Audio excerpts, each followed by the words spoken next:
ಈಗ ಬೆಸ್ಕಾಮ್ ಬಗ್ಗೆ ಮಾತಾಡೋಣ. ಬೆಸ್ಕಾಮಲ್ಲಿ ಈ ಅಸಿಸ್ಟೆಂಟ್ ಎಕ್ಸಿಕ್ಯೂಟಿವ್ ಇಂಜಿನಿಯರ್ ಅನ್ನೋದು KPTCಲಿಂದನೇ ಹೋಯ್ತದು. ಅವರೆಲ್ಲ ಈಗಲೂ ಆ ಭ್ರಮೆಯಲ್ಲಿದ್ದಾರೆ, ನಾನು ಇನ್ನೂ ಅಸಿಸ್ಟೆಂಟ್ ಎಕ್ಸಿಕ್ಯೂಟಿವ್ ಇಂಜಿನಿಯರ್ ಅಂತ. But that is not right. You are not an assistant executive engineer, you are assistant general manager. ಅಂದರೆ you are working in a company. ನೀವೊಂದು ಕಂಪನಿಯಲ್ಲಿ ಕೆಲಸ ಮಾಡ್ತಾಯಿದ್ದೀರಾ, ಅರ್ಥ ಆಯಿತಾ? ನೀವು ಬೋರ್ಡಲ್ಲೋ ಕಾರ್ಪೊರೇಷನಲ್ಲಿ ಏನು ಕೆಲಸ ಮಾಡ್ತಾಯಿಲ್ಲ. ಇದು ನೀವು ಕಂಪನಿಯಲ್ಲಿ ಕೆಲಸ ಮಾಡೋಕೆ ನೀವು AGM assistant general manager. So ಏನಾಗಿತ್ತು, ಈಗ ನಿಮ್ಮಲ್ಲೇ ಗೊಂದಲ ಮಾಡಿಕೊಂಡು ಪ್ರತಿಯೊಂದು ಈಗ ಮೇಲೆಯಿಂದ ಏನು ಪ್ರೆಷರ್ ಆಯಿತು ಏನೋ, ಪ್ರತಿಯೊಂದು AWಗೆ ಇರೋ ಪವರ್ಸ್ನ ನೀವೆಲ್ಲ ಕಿತ್ತಾಕ್ಬಿಟ್ರಿ. ಪವರ್ಸು AWಗೆ ಏನೂ ಪವರ್ಸ್ ಇಲ್ಲ. ಅವ್ರು ಏನು ಕೆಲಸ ಮಾಡಬೇಕು? ಬರೀ ಮೀಟ್ ರೀಡಿಂಗ್, ಎಷ್ಟು ರೀಡಿಂಗ್ ಮಾಡ್ಕೊಂಬರ್ಬೇಕಾ ಅವ್ರಿಗೆ? ಮತ್ತು ಅವ್ರಿಗೆ ಏನಕ್ಕೆ ಒಂದು ಕಾರ್ ಕೊಡ್ತಾಯಿದ್ದೀರಾ? ಒಂದು ಕಾರ್ಗೆ ಪ್ರತಿ ತಿಂಗಳಿಗೆ 30,000 ಖರ್ಚಾಗುತ್ತೆ. ಏನಕ್ಕೆ ಬೇಕು ಅದನ್ನು? ಅದು ತೆಗೆದುಬಿಡಿ. ಆಫೀಸ್ ಚೇಂಬರ್ ಏನಕ್ಕೆ ಬೇಕು? ಏನು ಬೇಕಾಗಿಲ್ಲ. ಯಾಕಂದರೆ ಈಗ ಅವ್ರ ಸೈನಿಂಗ್ ಅಥಾರಿಟಿನೇ ಬೇಕಾಗಿಲ್ಲ. ಏನಕ್ಕೆ ಬೇಕು ಅವ್ರ ಸೈನಿಂಗ್ ಅಥಾರಿಟಿ? ಸಿಂಪಲ್ಲಾಗಿ ನಾವು ಆನ್ಲೈನ್ ಸಿಸ್ಟಮ್ ಮಾಡೋವಾಗ ಸೈನಿಂಗ್ ಅಥಾರಿಟಿ ಯಾರ್ದು ಬೇಕಾಗುತ್ತೆ? ಟೆಕ್ನಿಕಲ್ ಸೆಕ್ಷನಲ್ಲಿ ಒಂದು ಸೈನ್ ಬೇಕಾಗುತ್ತೆ. ಈ ಡಿಪಾರ್ಟ್ಮೆಂಟಲ್ಲಿ ಬರುತ್ತೆ. ಅಸಿಸ್ಟೆಂಟ್ ಎಕ್ಸಿಕ್ಯೂಟಿವ್ ಅನ್ನೋದು ವೇಸ್ಟು. ಆ ಪೋಸ್ಟ್ ಕ್ರಿಯೇಟ್ ಮಾಡಿ ಇಟ್ಟಿರೋದು ವೇಸ್ಟು.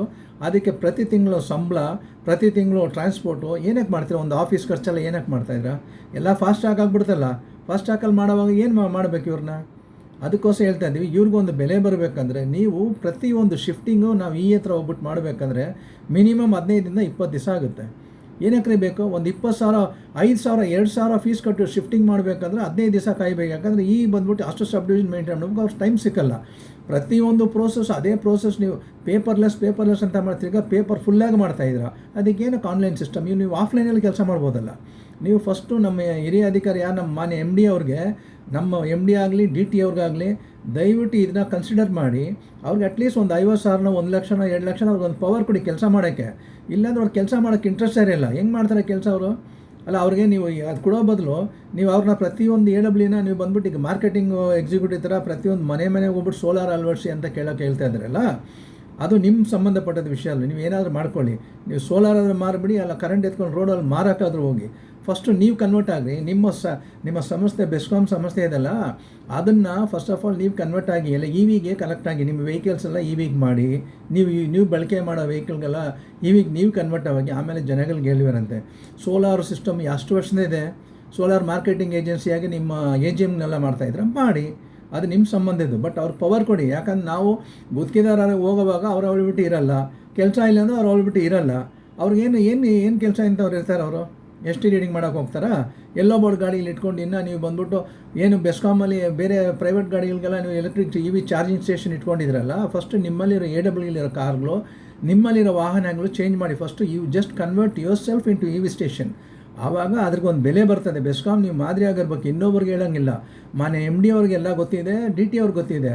ಅವ್ರಿಗೆಲ್ಲ ಹೆಂಗಂದರೆ ಇಮಿಡಿಯೇಟಾಗಿ ಅವ್ರಿಗೆಲ್ಲ ಗೊತ್ತಿಲ್ಲ ಅಂತ ನಾವು ಏನು ಹೇಳೋಕ್ಕಲ್ಲ. ಅವ್ರಿಗೆಲ್ಲ ಗೊತ್ತಿರೋದಕ್ಕೆ ಅವ್ರು MD ಆಗಿರೋದು. ಗೊತ್ತಿಲ್ಲ ಅಂದರೆ MD ಆಗ್ತಾಯಿಲ್ಲ. DTನೂ ಹಂಗೇನೆ. DT ಟೆಕ್ನಿಕಲ್ ಸೆಕ್ಷನ್ ಏನಿದೆ ಎಲ್ಲ ಟೆಕ್ನಿಕಲ್ ಅವ್ರಿಗೆ ಗೊತ್ತು.